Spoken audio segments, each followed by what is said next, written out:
Welcome, everybody. This is the Rotary eClub of Silicon Valley, and every week we bring you the stories of people who are making the world better.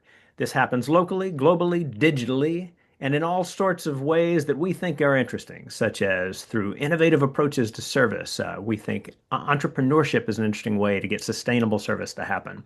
We think cool education is a fantastic way to get people excited about what they're capable of doing and learn to enjoy the joy and meaning of serving others. We're part of Rotary International, 1.2 million people around the planet, about 36,000 clubs. And if you watch a lot of these, you might say, doesn't that number change a bit? I say, they just give me new numbers all the time, but it's a lot of folks. Now, what we really want to do is we want you to know that these programs are designed to inspire you to see new possibilities in yourself.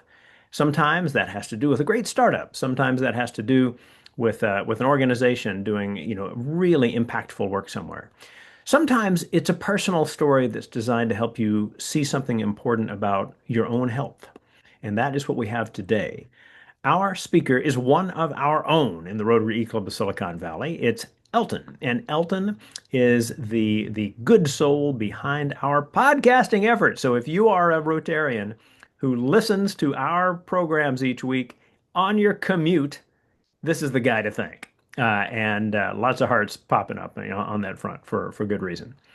But without further ado, I'm going to hand it over to Elton. Elton, welcome to your club, the Rotary eClub of Silicon Valley. Thank you, Rushton. Well, this is a story about a stroke that changed my life and what I have since learned. So I have two key messages today. One, if you think you might be having a stroke, go immediately to the ER. Don't wait to see if the symptoms go away. And the second is get your LDL, your bad cholesterol, below 70. So 3 months before my stroke, I had been given a clean bill of health. My total cholesterol was 194, and it is still labeled in my medical record as normal and desirable. And my LDL was 123. It turns out that what is normal for Americans is neither healthy nor desirable. So 3 months after my clean bill of health, on the morning of December 4th, 2019, shortly after 7 a.m., I had a stroke that left the right side of my body partially paralyzed. My daughter rushed me to the Stanford ER, and by 8 a.m., so less than an hour after my stroke, I had been injected with TPA, a clot-busting enzyme. So how did I know I was having a stroke?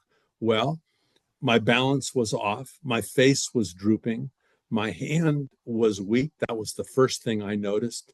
And then I noticed my arm was weak, my leg was weak, and my speech was slurred. Sudden vision change is also a indicator of stroke, although I don't remember having that. So this is a video taken 2 weeks after my stroke. If you are listening to this on a podcast, I'll put a link to all the slides and the videos in the notes. And this is me unable to catch a blue tennis ball thrown 4 inches into the air. So when I saw this video recently, it was a sobering reminder of how close I came to being permanently disabled. And every time I visit the Stanford Neurology Clinic, my heart goes out to the individuals I see who did not go to the ER. They didn't have time to be checked, or they didn't want to bother anyone, or they waited to see if the symptoms would go away. But waiting is incredibly expensive. A stroke can leave you unable to speak, unable to work. A spouse may have to quit their job, and care expenses can exceed $100,000 a year. So time really matters. As they say, time is brain. You want to get to the ER. Don't drive yourself. Call 911 if you're alone. Don't go to urgent care. In the US, urgent care can't help you. So if you think you might be having a stroke, the good news is you get to cut in line. when you pull up to the ER, roll down the window, and you or whoever's driving you scream, "I'm having a stroke," or "My mother's having a stroke," or "I think my colleague might be having a stroke." And they should see you immediately. And if they don't, keep saying, "My dad or mom or I am having a stroke." Brain cells die during a stroke. So every minute counts. Don't let your memories, your smile, your ability to walk, your ability to talk, the ability to use your hands slip away because you're too polite. A medical professional should immediately do a quick stroke assessment. It takes less than a minute. They usually check your smile, your eyes, your speech, your grip, your balance, and your face, and then send you for a scan. If there's a blood clot in your brain, you will typically be injected with the clot busting drug. And for me, it was TPA, and I had it 47 minutes after my stroke. I was still in the scanner. As soon as they saw it, they had it come out and they shot me up. So minutes really matter. And if you're having a brain bleed or TIA or something else, it will play out a little bit differently. So my wife's observation, I could see your smile returning, your face droop disappearing as the TPA dissolved the clot. For me, it was that fast. It was that miraculous, but only if you get to the ER quickly. And most Americans wait far, far too long. So 2 days later, I was sent home from Stanford Hospital. I went home in a wheelchair with a walker. The first week, I went to my daughter's graduation in a wheelchair, and I started physical therapy, occupational therapy, and speech therapy. And in the first year, I had 40 plus sessions of speech, occupational, and physical therapy. And my wife arranged people to drive me. My function continued to improve for over 4 years, not as fast as during the first 6 months, but it continually improved. And I was able to regain my ability to walk, to drive, to swim, and to bicycle. And I continued producing podcasts. So for 4 years, I did not know that I could cut my risk of stroke by 50% by just doing 3 ridiculously simple things: eating more fruit, eating more vegetables and greens, and using less salt. So this book changed my life. I discovered it 4 years after my stroke, How Not to Die by Dr. Michael Greger. And I learned that 90% of strokes and heart attacks are preventable. I always thought they just sort of happened to old people. And I learned many easy things that I could do to avoid strokes, dementia, heart disease, diabetes, and many cancers. So today I eat a very different diet, a more diverse, a more exciting diet, a more plant-centered diet. Today, my blood work looks very different. So my LDL, bad cholesterol, today is 55. You may recall it was 123 before I had the stroke. So it's down by more than 50%. So the optimal LDL for Americans, for people who've been raised on an American diet, is below 70. So I would like to live for another few decades. And because I would like you, all of you, to be part of that, I encourage you to do 3 things. One is to get your LDL below 70. The second is to get How Not to Die, or the audiobook. It's in a lot of libraries. I like the audiobook. And skip the intro, skip the prefix, and just read 3 chapters. The chapter on heart disease, breast cancer, and prostate cancer. They are insightful and life-changing. And then share this story with those that you love. 2 things that will lower cholesterol that I really didn't understand until years after I had my stroke. or even the role of cholesterol in creating a stroke. One are statin pills, Lipitor, Crestor, and so forth. And the other is an improved diet. Surprisingly easy changes can add years to your life. More fruits, berries, greens, nuts, beans, veggies, and whole grains, and less salt, processed meat, saturated fats, butter, egg, sugar, fast food, and junk. And of course, stopping smoking. But there are other ways, additional ways that you can lower cholesterol. There are now a whole new category of drugs that didn't exist, and called PCSK9 inhibitors. I have two high school friends, one who has an LDL of 17 now, and the other has an LDL of 30. And when they told me that, I knew they were on PCSK9 inhibitors. GLP weight loss drugs like Wegovy and the like also have been surprisingly effective at bringing down LDL, as has bariatric surgery. Exercise can help, but it's rarely, very rarely enough. So my recommendation, I'm not a medical professional, but my recommendation is if your LDL is above 70, change your diet and be tested every 90 days until you get your LDL below 70. And if it stays above 70, talk to your doctor about a statin. And if you don't tolerate statins, or if they don't get your LDL below 70, then talk about the newer cholesterol drugs or the weight loss drugs or surgery. So I was shocked, just and astonished that I could live to 70 without knowing this. So we're looking at a picture, and again, we'll put this up for the podcast listeners in the notes. Those are the fine arteries in your brain. And those are what they look like when you eat the standard American diet. So when I saw that picture, I just stopped eating deep fried food. I mean, it just cured me like instantaneously. That's what arteries are supposed to look like. And interestingly enough, if you eat a healthy diet, it will over time clear out a lot of that built up junk. So, of course, this was all in my mind, or it wasn't. So I now focus on three numbers in my annual physical. One is getting my A1C, the 90-day average of blood sugar below 7, LDL cholesterol under 70, and blood pressure to close to something about 117. So because I want to attend my grandchildren's weddings, you know.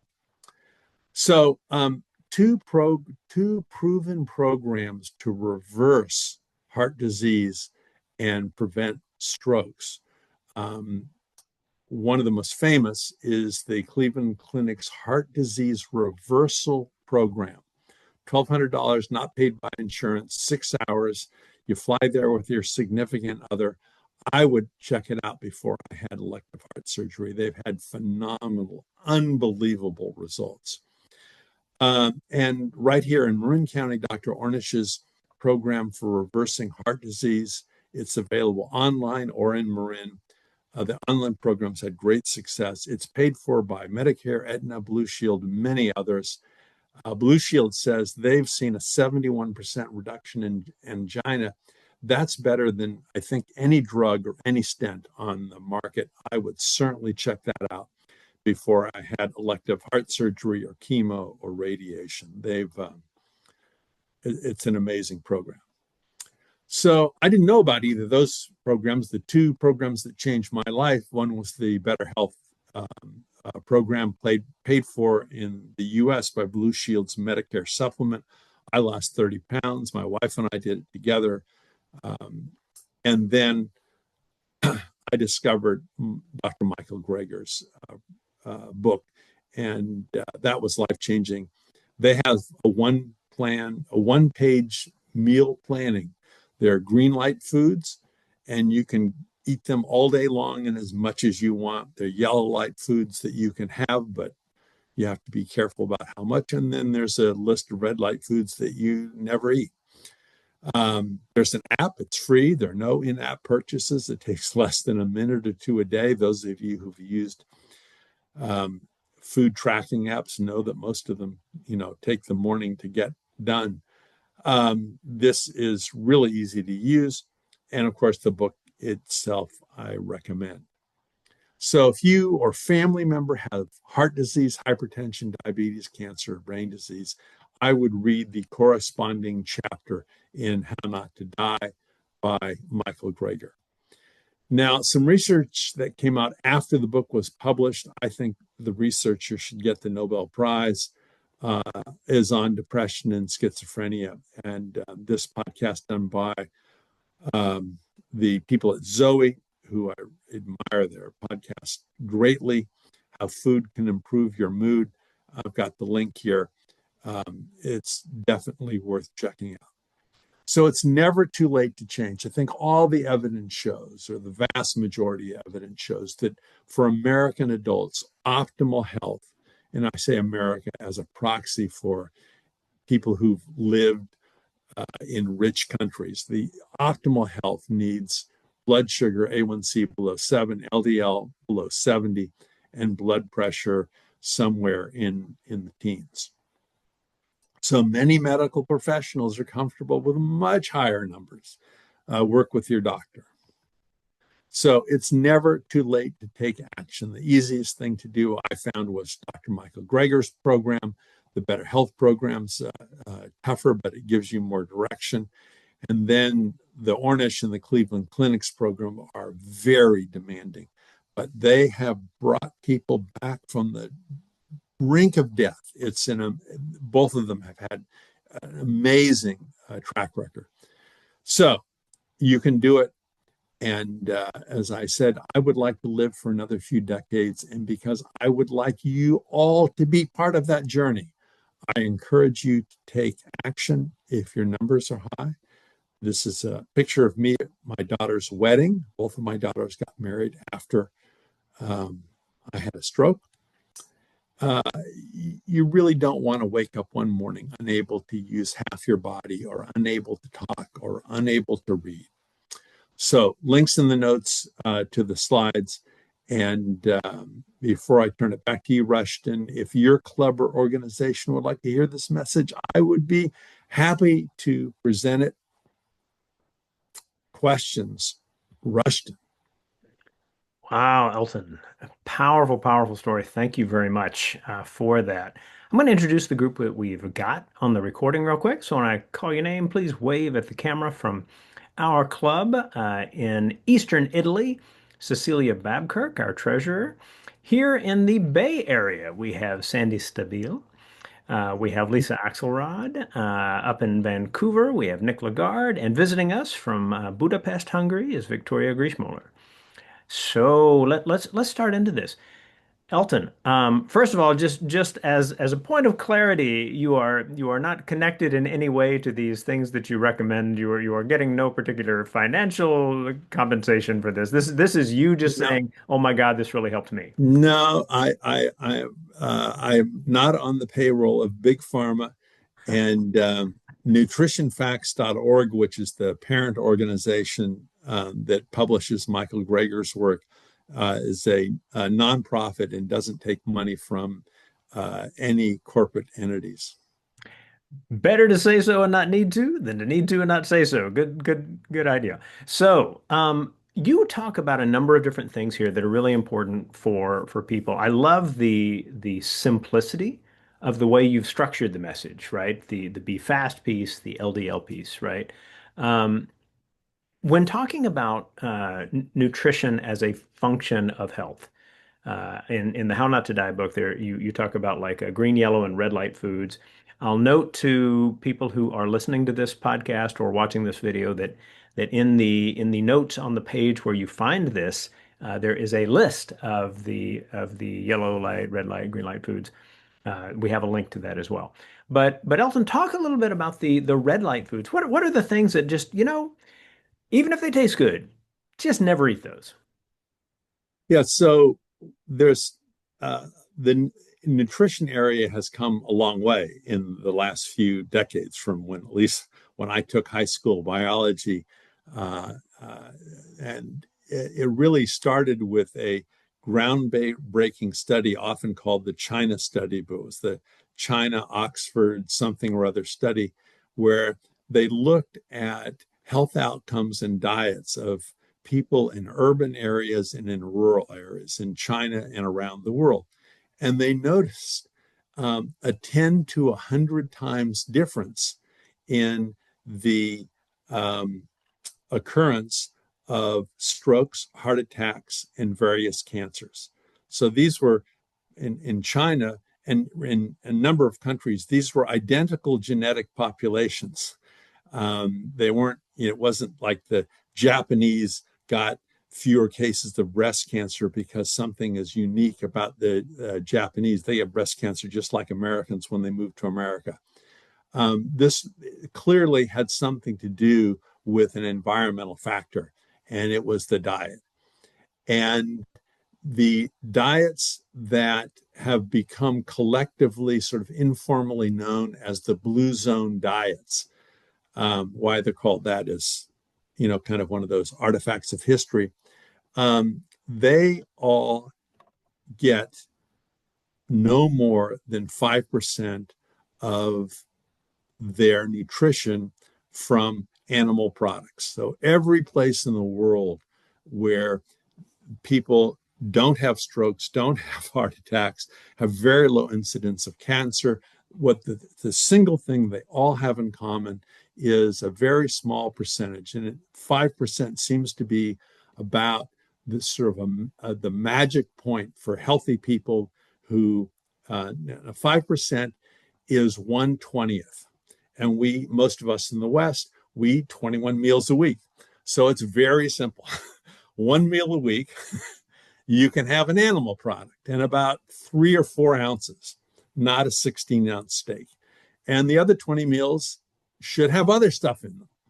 It doesn't matter all that much whether it's beans, berries, fruits. It matters a little. Diversity is better, but the tamping down of animal fat and animal protein from eggs, from dairy, from fish, from chicken, from beef. So the worst offenders are processed meats. So the sausage and all those ones that have been, all processed meats are apparently bad. Butter and eggs are probably close behind it.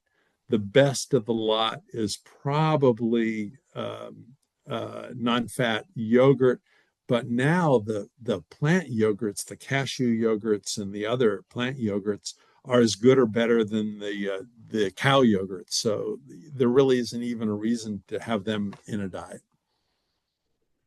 So, as a guy who goes to Las Cazuelas and orders pork chile verde, that's hard to hear. However, point well taken.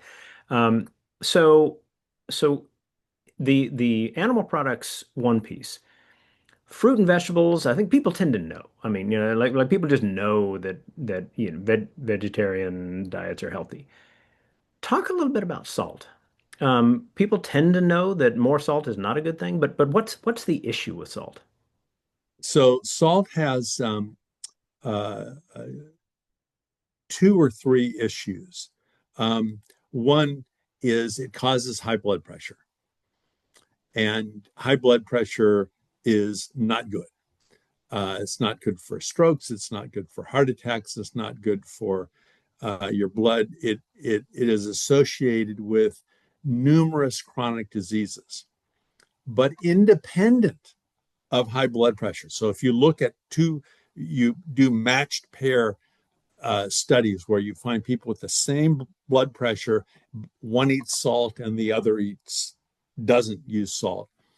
The person who uses salt is not as healthy. They are more likely to have a stroke or heart attack or another chronic disease. And the mechanism for that, I do not know off the top of my head. But and we could ask Perplexity and it would tell us. So I encourage you to do that. But the other thing that's noteworthy, and the reason that it's easy, these salt substitutes are really good. If you've never, Morton makes two, a 50-50 mix and a zero salt. I use the zero salt mix, and it's great. I can't tell the difference. Some people can. And then there's something called blue salt, which is an 80-20 mix. So it's 80% salt and 20% potassium. And even that little switch shows up in the longevity numbers. So if you do nothing else, switch to blue salt. But I'd encourage you to go further and go with the Morton's 50-50 or the zero salt. They're Safeway, every store has them. Let's stay on diet for a minute. Talk about how people get protein. This was a great question in the chat from Lisa. If you're not having, like meat, what are the best sources of protein? Yeah. So I put together a list. I asked my favorite AI engine, I told it everything I eat, and I asked it to rank it by the protein content and then create a picture. So this is the list with its ranking of where I get my protein from. I get about twice as much protein in my diet as the guidelines call for. So I'm not a poster child for the right amount of protein, but this gives you a sense of the diversity. Tempeh, which is fermented soybeans. Some of you have never had it. I just chop it up and add it to salad. Sprouted tofu, red lentils, which I like because you don't have to soak them, and they don't cause as much gas as other things. Chunky peanut butter, Dave's whole wheat bread, cashew yogurt, hummus, and plant milk. So easy to get a lot of protein now with all the products that are on the market. So very good news that hummus and chunky peanut butter are on that list, I may say. Uh, Yeah. the experience itself of the stroke. So can you kind of summarize how long you got attention quickly? I mean, it is very clear from your presentation that the speed with which you were able to get to a doctor was a key piece of this. Even so, how long, in summary, would you say it took you to recover? Uh, it was 6 months, I think, before I felt comfortable driving. Um, and I started bicycle riding in the first year. Um, but interestingly enough, my bike riding, which is uh, the easiest way for me to judge coordination. In a car, you don't really need to be that coordinated. Bike riding now, particularly with all the young people on the electric bikes and electric scooters scooting around and cutting in front of you, you've really got to be on your game if you're out there. And so if your reaction time is slow, or, you just notice it. Um, so that continued to improve for 4 years. And then it took a market upturn when I cut meat and animal products out of my diet. Like within 2 weeks, not only was I less anxious, but I could really notice a difference when I was biking around town. I was more nimble. Wow. So I think we've got time for one more question, and I'm going to frame it in the con. By the way, thanks to Victoria for the previous question. I want to frame the next question in the context of what we do in our club.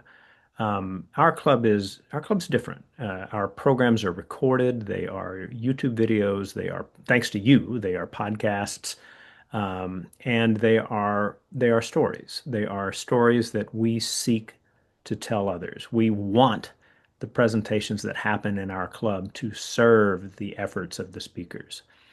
So in thinking about being in this club, at some point along the way, you thought to yourself, I should do a program about my stroke. And in doing that, you are essentially serving the people who need to hear it. And we are serving you by creating a platform and a set of recordings that support that. Can you talk a little bit about your experience with the club and with podcasts and with our stories that informed your decision to say, I'd be willing to do this presentation? I had been a Rotarian for 20 years before I joined this club.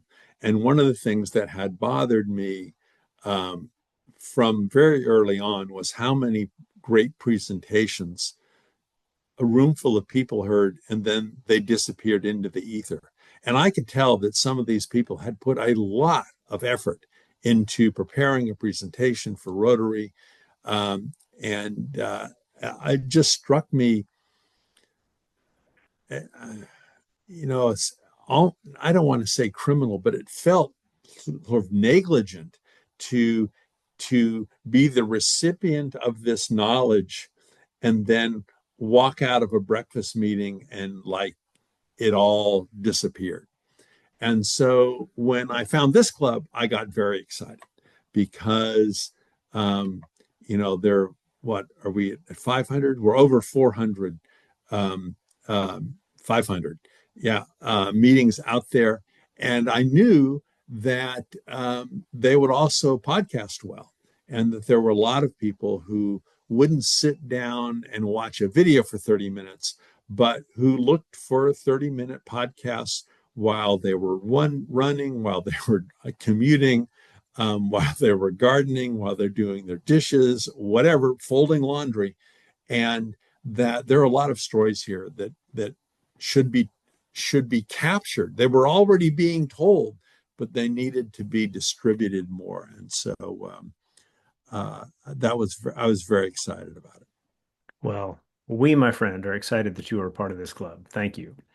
And to all of you who are listening to this podcast or watching this video, thank you for spending your time to hear the stories that we get to share. It is a joy that we have that we can serve speakers all over the world, people who are involved in all kinds of wonderful and interesting things, and help them tell those stories. You can help by sharing the stories you encounter. If you like what you hear, share them. Let someone know, hey, I heard this cool story. Hey, I watched this great video. If you don't feel that way, that's okay. There are other ways to get inspired, and there are lots of different kinds of Rotary clubs out there. We hope you'll take a look. You can learn more about Rotary at rotary.org and more about our club at rotary.cool. As we always like to do, we hand it back to our speaker for the final word. Elton, what would you like people to have clearly in mind as they finish this podcast or video? Well, take out your phone or get on your laptop and check what your last LDL was. And if it's above 70, particularly if it's above 100, um, you know, take action. Get How Not to Die, read a couple of chapters in it, have another appointment with your doctor, and see if you can find a way to get that LDL down. And regularly inspire yourself with wonderful messages like these. Thank you again. We will see you next week.